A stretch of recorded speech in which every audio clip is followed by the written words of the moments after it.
Wow, that's very nice. God, I hope the questions are just as nice. So, my goodness. Smells good, Rich. Here you go. You want? What's that? Oh, wow.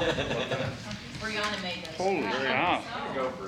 Oh, who cooked those? Brianna. Awesome, thank you. We had a debate. Very kind. We had a debate. Okay. Which one you're going to take? No. The first debate was I brought in donuts and they said, put a donut up there. So I'm not gonna put a donut. I'm not a up there. donut guy. Yeah. And we said put the donut up there. I can see why you thought I was a donut guy, but I'm not a donut guy. So. That's what I said. He's gonna take a fist to that. I did not say.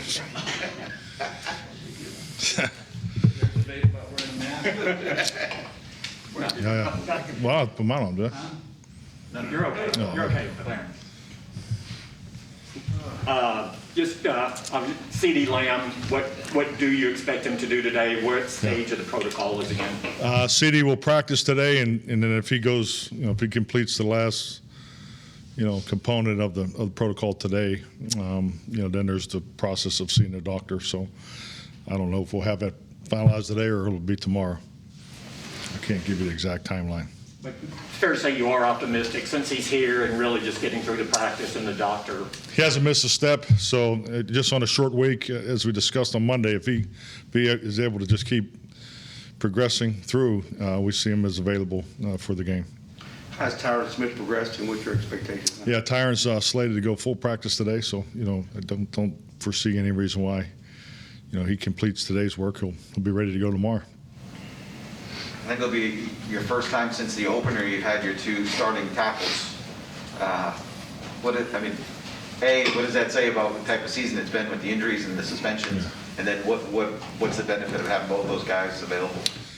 I mean, obviously, the consecutive starts, as we talked a number of times in the past, is really beneficial to a football team, let alone your offense. So, yeah, we just want to get some continuity going, but. The reality of it is we're on a short week from a Sunday that didn't go the way we would have hoped, and we're more excited about just getting out there and playing, competing, and winning. So that's the focus. But yes, definitely, I think anytime you can get back to because when I look at starters, I mean it's never just the first 11. It's always 14, 15 guys on the side of a ball, but. Definitely in this case, to get some continuity on the offensive line is definitely going to be important moving forward because we've had a lot of change. Do the Raiders have the players in the secondary to copy what Kansas City and Denver did, and what do your receivers need to do for them? Yeah, I don't think it's much about the players. It's just more the the commitment to it. So they're going to play man to man. I mean, that's one of their top calls. So that's not going to change. And how much of it is why you go out and compete. So yeah, I mean it's we understand it. Teams have challenged our perimeter, and it's definitely a focus for us going into this game. Is it a physical thing? Is it being able to defeat them with physicality? Or well, it's more about time clock. Physicality. Obviously, there's every time a receiver runs a route, there's three phases to the route. There's the release, there's the stem component of it, there's the breaking point. So, what goes on at those moments of collision and technique and the aggressiveness of that is where we got to do a little better job. You're talking earlier in the week about you weren't able to establish the run you wanted to early in that game, and that kind of led to it.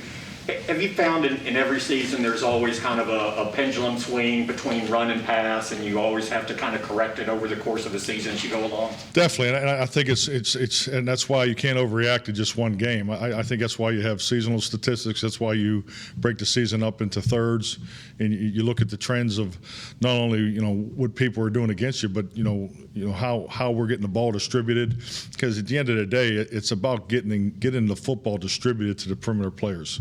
I know it's important to run the ball because you got to help your tackle, especially in a loud stadium. So I mean, there's other reasons to run the football, as far as time of possession, the physicality.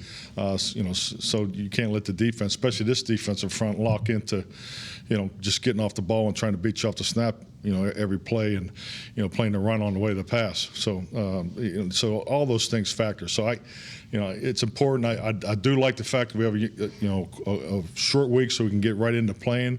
But we just got to focus on the Raiders. I mean, we've that was, we took a little time on Monday morning before we got into the Raiders, but our last three contests, they've been corrected. They're good experiences to draw from, and I think it's a part of when you are successful as a team. If anytime you get into a 3 or 4 or 5 game win streak, I mean, teams are, they have really 1 to 3 areas that they're going to try to come at you, and and so we're fully in tune with how we think the Raiders are going to come in here and try to compete with us. Have the Raiders changed offensively from when Gruden was calling plays to their change, or are they kind of the same? I would say conceptually they're the same. I think they do a really, really good job formationally. Their situation there, you can see the commitment philosophically. So I mean, there's a couple wrinkles in there, but at the end of the day, they're getting the ball to their playmakers. So you'll see the commitment to the run, and they got 2 excellent running backs. But Carr can make all the throws. He's got a tremendous skill set. So, this is a potent offense that we're getting ready to compete against. Good. You all look like you guys have been eating cookies all morning.